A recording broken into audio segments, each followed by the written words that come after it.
کیا چیز حلال ہے کیا چیز حرام ہے، یہ ماں باپ کی ذمہ داری ہے۔ اگر والدین اولاد کو دینی تعلیم نہیں سکھا رہے گے تو کل قیامت کے دن گردن نپے گی۔ اسلام کے اندر دنیاوی تعلیم سے منع نہیں ہے، لیکن ہماری بنیاد مضبوط ہو، ہمارا لڑکا جو ہے وہ کم سے کم جو چیزیں حلال ہیں، جو چیزیں فرض ہیں، ان چیزوں کو ہمیں سکھانا ضروری۔ پہلے دینی تعلیم ہم سکھلا دیں، اس کے بعد دنیاوی تعلیم جو چاہیں آپ اس کو کرا سکتے ہیں، اسے ڈاکٹر بنا سکتے ہیں، انجینئر بنا سکتے ہیں، تو ان کو ادب سکھائیں، علم سکھائیں، تو اس کے ذریعے جو ہے حفاظت رہے گی۔ اور پیارے پیغمبر اور سب سے جو اہم عبادت ہے وہ نماز ہے۔ ایک تو ہم خود بھی نماز کی پابندی کریں، کیونکہ نماز ایسی عبادت ہے، پیارے پیغمبر صلی اللہ علیہ وسلم نے ارشاد فرمایا کہ بندے مومن کے درمیان اور کفر کے درمیان نماز کا چھوڑنا ہے۔ نماز چھوڑ دینے کو آج ہم بہت معمولی اور ہلکا گناہ سمجھتے ہیں، نہیں، یہ معمولی گناہ نہیں ہے، اس قدر سنگین گناہ ہے، اس قدر سخت گناہ ہے۔ پیارے پیغمبر صلی اللہ علیہ وسلم نے فرمایا کہ بندے مومن کے درمیان اور کفر کے درمیان نماز کا چھوڑنا ہے۔ مطلب یہ ہے کہ انسان نماز چھوڑنے کی نحوست اس قدر سخت ہے کہ انسان نماز کو چھوڑتے چھوڑتے اس لائق ہو جاتا ہے، ایک دن ایسا بھی آ سکتا ہے کہ وہ کفر تک پہنچ سکتا ہے۔ اس لیے ہم نماز کا خود بھی اہتمام کریں اور اپنے گھر والوں کو بھی نماز کا حکم دیں۔ ہر والدین کی یہ ذمہ داری ہے۔ پیارے پیغمبر صلی اللہ علیہ وسلم نے والدین سے کوئی ذمہ داری یہ کام سپرد کیا گیا۔ ترمذی شریف کی روایت کے اندر گئے، مرو اولادکم بالصلاة وهم ابناء 7 سنین واضربوهم علیہا وهم ابناء 10 سنین۔ مرو اولادکم، پیارے پیغمبر صلی اللہ علیہ وسلم نے ارشاد فرمایا، اے مسلمانوں ذرا غور سے سنو، اولاد کے بارے میں، آپ کے لڑکے اور لڑکیوں کے بارے میں پیارے پیغمبر صلی اللہ علیہ وسلم نے آپ کو کیا ذمہ داری عائد کی ہے، غور سے سنیں۔ مرو اولادکم بالصلاۃ، اپنے اولاد کو نماز کا حکم دو۔ اولاد یہاں پر عام ہے، اپنے لڑکوں کو اپنے لڑکیوں کو نماز کا حکم دو۔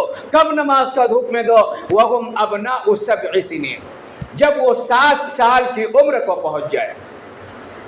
اے مسلمانوں ذرا سوچو، نماز کتنی اہم عبادت۔ نماز فرض ہوتی ہے 15 سال کی عمر میں، اور پیارے پیغمبر صلی اللہ علیہ وسلم بچہ بھی 7 سال کی عمر کو گئے، پیارے پیغمبر صلی اللہ علیہ وسلم نے حکم دیا کہ ابھی سے نماز کا حکم دو۔ کیوں؟ اس لیے کہ نماز جو ہے یہ اہم عبادت ہے۔ جب بچہ 7 سال سے نماز پڑھے گا تو جب بالغ ہوگا تو نماز کا پابند بن جائے گا۔ تو 7 سال کے اندر یہ حکم ہے۔ پھر اگر 10 سال کا حکم ہو، 10 سال کی عمر ہو جائے، نماز کے اندر سستی کر رہا ہے، کوتاہی کر رہا ہے، تو پیارے پیغمبر صلی اللہ علیہ وسلم کا حکم ہے وَاضْرِبُوهُمْ عَلَيْهَا وَهُمْ أَبْنَاءُ 10 سنین۔